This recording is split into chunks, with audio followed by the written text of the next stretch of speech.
Today I want to talk to you about tips for working out at home with the kids. So first thing I want to reiterate to you is that you are an equestrian, you have a busy lifestyle, you have horses to look after, you have yourself to look after, and if you're watching this or if this is an interest to you, you might well have kids to look after too.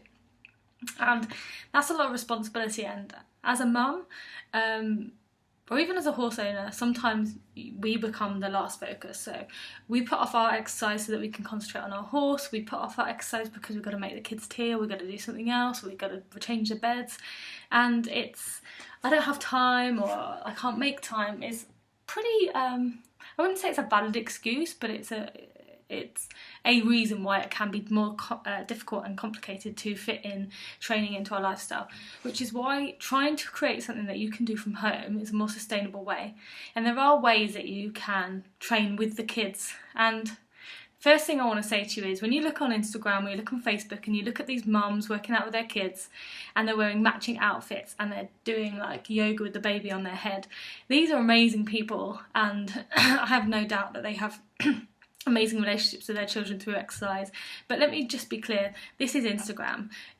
This is something that has been set up for a video, set up specifically for a video to gain attention or following. The reality is that usually when you're working out at home, if you came to watch me working out at home in my life, you would see me probably in a sports bra, a pair of knickers and some trainers. Because what's the point in wearing clothes when you're at home? Unless I'm doing it in the front room and then people outside might see me, I might whack on a pair of shorts or some capri pants. But generally speaking, one of the best things about working out at home is that you really don't need to worry too much about what you're wearing. So the reality of working out at home is very different to the reality of what you're going to see when you follow people on like Instagram and Facebook and things. And it's also going to be a learning process for both you and your children. And it's also going to depend on the ages of them.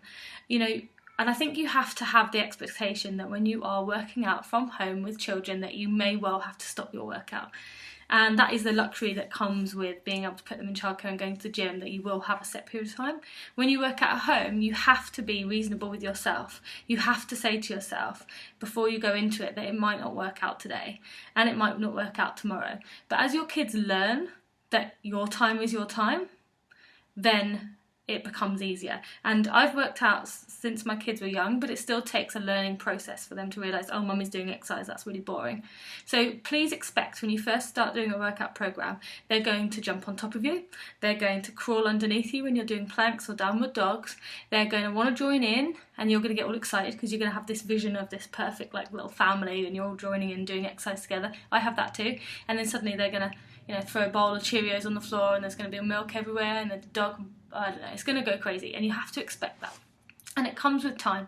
So 9 times out of 10 now I can do a decent amount of workout with my kids around and they generally don't bother me too much. But there's a few things that you can do as a mum that wants to work out from home that can help you.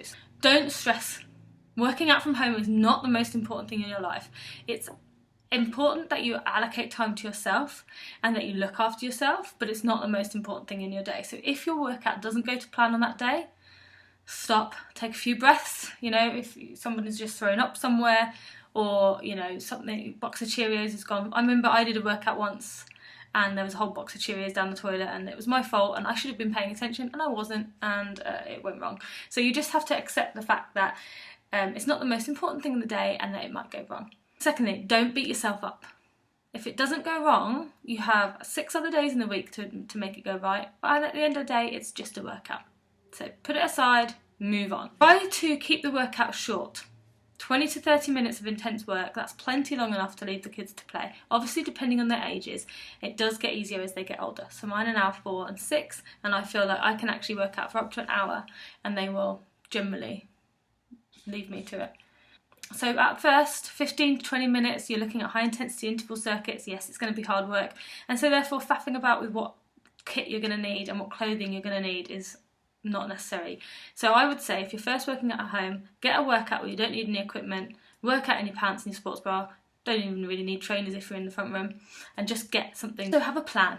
Like if you are thinking whilst your kids are like running around you what you're going to do, it's going to end in disaster. So have a plan. So I have a 30-day Event Fit challenge that you could do from home with no kit. You could download that, it's £10. You don't even have to think about what you're doing, it's all written out for you. There's loads of ideas on Pinterest. There's also, there's some more free full-length workouts on my website, and I'm going to be doing more and more of those as the business takes off. But you can also find lots of videos on YouTube that you can just follow, and lots of exercise plans on things like Pinterest on the internet. You could try and get your kids involved, particularly with things like yoga, Pilates, where it's not quite so, you're running around the house. You could try and get them involved. My eldest son likes to do a little bit of kickboxing with me. He'll probably do it for 5 to 10 minutes and then he sort of runs off. So getting them involved can be quite a nice way to show them that they can, so when you're first getting into it, that they're interested in it and that you allow them to take an interest. And trust me, eventually that they'll probably not be interested anymore because you've made it inclusive rather than exclusive. Try and create something where you don't need a lot of kit and you don't need to move a lot, because if you're having to move into different places and get different bits of kit out, it's going to be not a waste of time, but when you're first starting your fitness journey, the more you can do in the same spot, the better. So things like burpees and dumbbell work and star jumps and things that you can just do in the one area. I used to do it in my kitchen, so you don't need a lot of space, just need a little creativity. Think about how it fits into your day before you start. So for me, I work out better if I get it done in the morning or when the kids have just gone to bed. But I need to think about it because you need to think about when you're going to eat, when the kids are going to eat. So sometimes what I might like to do is I might like to give the kids a snack while I'm doing my workout. Depends how old they are. Obviously you don't want to have masses of mess afterwards. Or what I might like to do is feed them lunch, get my lunch ready, and then when they've had their lunch and then I've sent them off playing, I then do my workout and then I have my lunch afterwards. So food bribery or food involvement can often stop any intervention from them. So if you've got a drink ready for them and you've got a snack ready for them and the only thing that they might need you for really is to go to the toilet, then you've done everything you can to set them up. Now, if you allow your children to have electronics time, letting them have electronics for half an hour, watching TV for half an hour, you do a workout isn't the worst thing in the world, and you don't need to beat yourself up over it. You are allowed to have half an hour in the day to yourself, and half an hour of electronics is not going to mess up your children. That said, it's a personal parenting choice, but I want to be the one that says to you that that's okay if that's what you want to do. Because sometimes you just need to hear it from someone else to feel like it's okay. Multitasking, sometimes, I've got too many things to do, so I might actually put something in the oven that I know needs to go in there for half an hour or so if I'm doing some baking, and then I might say to the kids, right, the cookies, or the cake's in the oven, it's going to be half an hour, when it's finished you can come back, and then I might do my workout in that half an hour. It takes a bit of planning ahead, but it can be worthwhile because you get a lot done at the same time. So think about taking your workout outside. Usually, what do you do when there's no other parents around and you're watching your kids? You just stand there. So I took a skipping rope with me. I already had my exercise clothes on, and I actually just did 45 minutes of skipping. I did 45 seconds of skipping on, 45 seconds of skipping off, and I did that for about half an hour while the kids were playing. I was still watching them. I was going to stop if they needed me, but whilst they were just playing and riding the bike, so I did a little workout. And I've done that in the park as well before. You can keep it really simple, the workout. You could do, you don't even need to take a mat with you. You could do things like squat jumps, press ups, and a few sit ups, and just rotate those. And you could do 15, 10, 5 reps of each of those and just rotate it for 20 minutes whilst the kids are in the park while they're playing. Yesterday, actually, I went with my husband and my kids to the outside park, and there's a grassy area, and while he was playing with them in the park, I did some running drills. So it's just trying to take the opportunity, and sometimes you are going to get strange looks. I actually, once when I picked my kid up from school, I did some running drills in the park after school where he played in the park, and there was a few parents around still, and I did get a few odd looks, but at the end of the day I did my workout. Those odd looks probably came from part admiration, part she's a crazy woman, and it doesn't really matter what anyone else thinks of you. At the end of the day, it gets your workout in, and you get to go to bed at a normal time, and you're not trying to get up at 4 o'clock in the morning or staying awake till 11 o'clock at night to fit the workout in.